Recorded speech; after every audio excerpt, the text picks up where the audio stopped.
Welcome back to HU16 News. I'm Grant Clemens, and here's what's happening in the world of sports. The Harding volleyball team has been off to quite an insane start, and in the last 6 games, they have had 6 straight 3-0 set shutouts. Unbelievable. And in Tuesday's non-conference match, it was much of the same. In the first set, Harding got off to a quick start behind 2 kills each from Logan Smith and Kelly McKinnon to lead 6-1 after building the lead to 18-11. Lions College the next 6 points to pull within 1 at 18-17, forcing the Lady Bisons timeout. Harding responded by scoring 7 of the next 8 points to win the set 25-18. The Lady Bisons hit .324 in that set while holding Lyon to only .098. Trailing 12-11 in the second set, Harding went on a 7-2 run to take the lead of 18-14. The Lady Bisons finished the set by winning 7 of the last 10 points to take the set 25-19. And in the third and final set, Harding used another good start to jump out to an early 9-3 lead, then leading 16-11. The Lady Bisons finished the set on a 9-2 run to take the third set 25-13. Harding hit .444 in the set with 14 kills and 2 errors. The Lady Bison had 52 digs with 2 players in double figures. Catherine Coer led the Lady Bisons with 11 digs, and Emma Winiger had 10 digs. Logan Smith had 12 kills and hit .458 to lead Harding. Harding will return home to GAC action this weekend when it hosts Northwestern Oklahoma at 6 p.m. on Friday and Southwestern Oklahoma at 11 a.m. on Saturday. And the Harding men's golf team shot 23 over 311 in the third round Tuesday at the men's Division II National Preview hosted by Lindenwood University at the Country Club at St. Albans. The Bisons finished the 54-hole 18-team event in 14th place at 907 strokes. Arkansas Tech won at 855. Senior Gregor McIntosh tied for 24th to lead the Bisons. He shot 9 over 81 in round 3 and finished at 4 over 220. Sophomore Ryan Cameras tied for 34th. He shot even par 72 in the third round to finish at 8 over 224. Cameras' 72 in the final round was his 6th fifth round of par or better this season. Zach Zideker of Delta State won the event at 9 under 207. Harding will travel to Duncan, Oklahoma next Monday and Tuesday to compete at Cameron at the first annual Jerry Ancurin Invitational.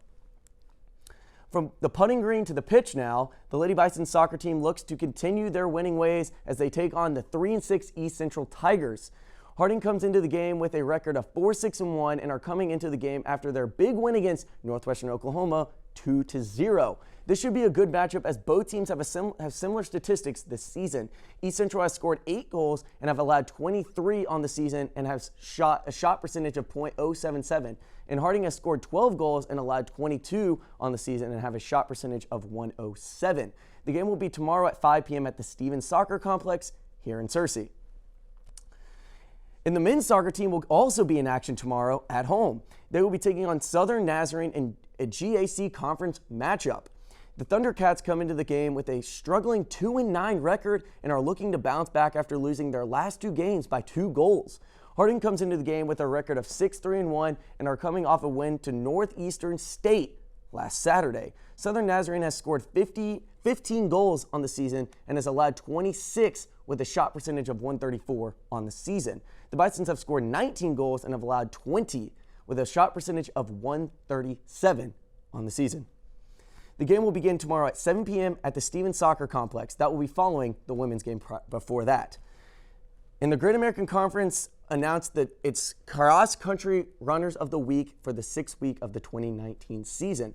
Harding's Nieves Mejas captured the women's honor, and Southern Arkansas's Lexington Hilton earned the men's award. Mejias, the freshman from Madrid, Spain, led the Lady Bisons to a team title at the Lois Davis Invitational. She turned in the fastest time this season by a Lady Bison as she completed the 5K course in 18 minutes and 14.6 seconds. The Lady Bisons won the 8th team event by 20 points and defeated 3 other GSC schools in the process. Well done, Nieves.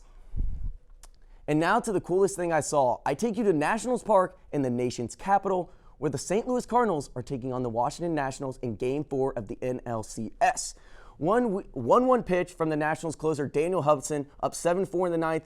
The ball is popped up to Nationals center fielder Victor Robles. He squeezes it And there it is. The Washington Nationals are going to the World Series. The Nats completed their 4-game sweep of the St. Louis Cardinals by a score of 7-4. The Nationals, who have been in the nation's capital since 2005, have never made it to the Major League Baseball's grand finale before.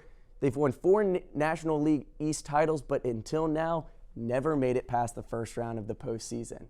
The Nationals will either face off against the Houston Astros or the New York Yankees. The Astros currently have a 2-game-to-1 cushion over the Yankees, which means at least 2 more games need to be held. Their next game is tomorrow at 7:08 after today's game was postponed due to weather, and that has moved the off day to tomorrow, and so they will play back-to-back days going from one place to the next. So it'll be a quick turnaround. Should be interesting to figure out who moves on to that World Series.